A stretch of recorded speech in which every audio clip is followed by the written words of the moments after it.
não costumam ter essa flexão de gênero. A maioria dos substantivos são neutros, ou tem um substantivo para cada gênero, mas também tem substantivos neutros. E no português a gente traduz direto para o masculino.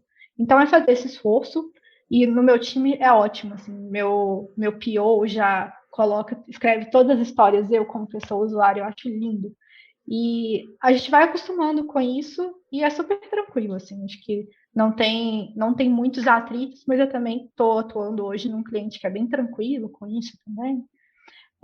Então, tem alguns truquezinhos que a gente usa de remover artigo, de substituir os plurais masculinos por termos genéricos, em vez de falar os homens, a gente fala humanidade, né?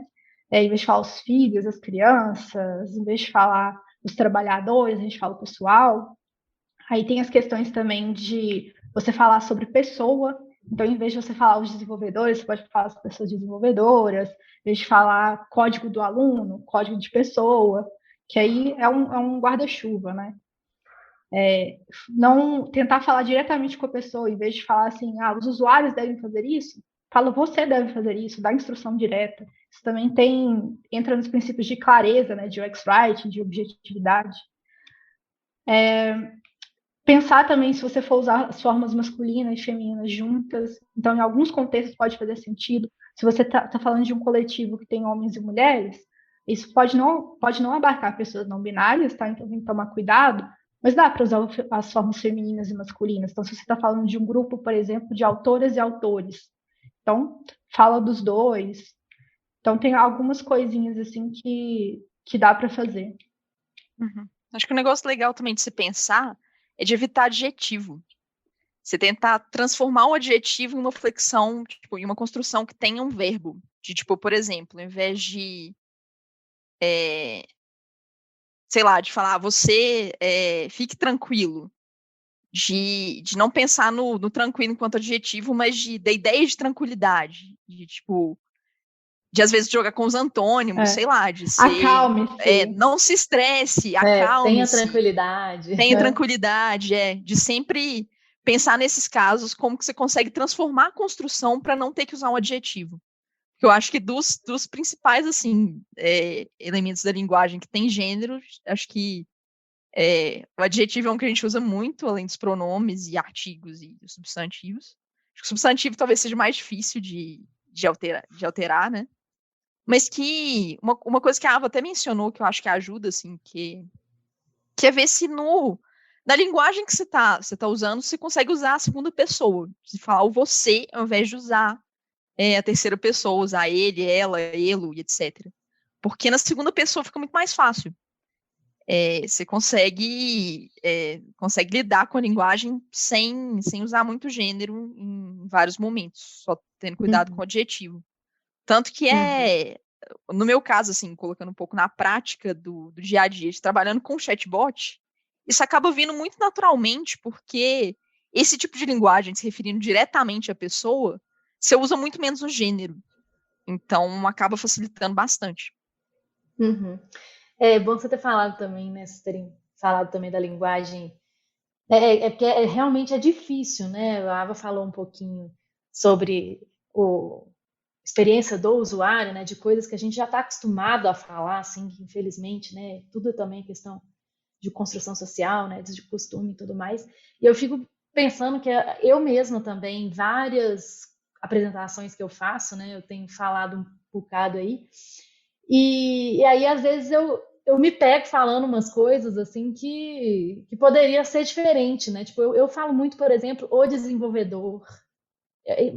Não precisa, sabe? Em coisas que realmente não precisa. Então, tudo é a gente também tomar mais cuidado, né? Com a nossa forma de falar, com a nossa comunicação, para realmente abarcar mais pessoas, né?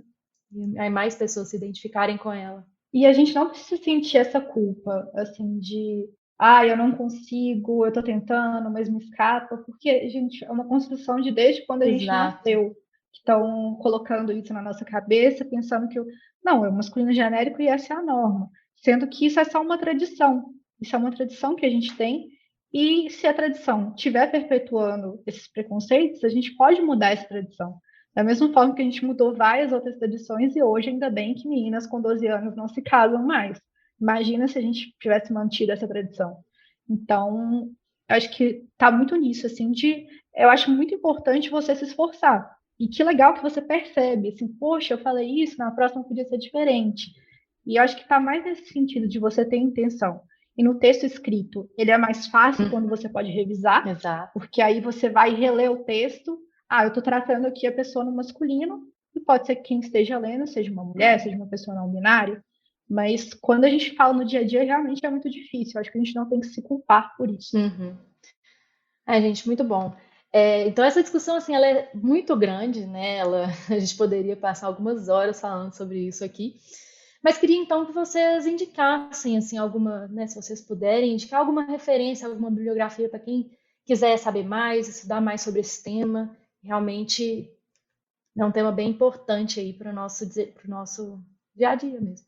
Eu tenho indicação de um podcast que eu ouvi tem um tempinho, que é tratando sobre linguagem neutra, mas de uma perspectiva mais filosófica e da linguística, assim, pautando principalmente essas questões de gênero de pessoas não binárias e tal, dessa coisa das larvas incendiadas, e é um episódio com Bruno Medeiros e Rodrigo Borba, de linguagem neutra. Eu achei aqui o que eu tinha anotado. Eu gosto muito de indicar manuais, porque manuais eles já ensinam o como, né? Assim, então já facilita o processo de quem tem dúvida de como fazer. Aí eu tenho um manual prático de linguagem inclusiva do André Fischer, que é bem recente, ficou bem legal. Tem o manual para o uso da linguagem neutra em língua portuguesa de Gione Caê, que é um manual bem informal, assim, super prático, que ensina vários truques, e eu acho que é muito interessante também de usar.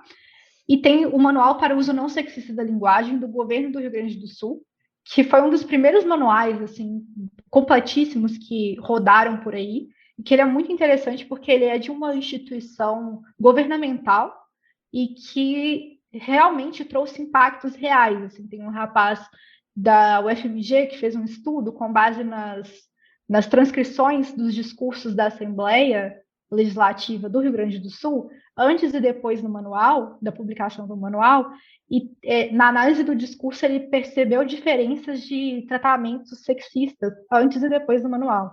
Então, realmente traz um impacto. E se você for ver, olha que doido, é na Assembleia Legislativa, que é o lugar que faz leis do Estado. Isso vai impactando na vida das pessoas. Então, isso é legal, esse tipo de exemplo, porque mostra que você não precisa... Assim, instituições grandes usam isso e funciona, e dá resultado. Exatamente. Então, podemos começar a utilizar também, né, cada vez mais aí no nosso desenvolvimento de software. Bom, gente, muito obrigada pela presença, pela disponibilidade de participar aqui com a gente, pelo interesse. Foi muito rica essa discussão, gostei pra caramba. E é isso aí. Valeu, pessoal. Até a próxima. Valeu, gente. Foi ótimo. Valeu, gente. Até Tchau, mais. gente.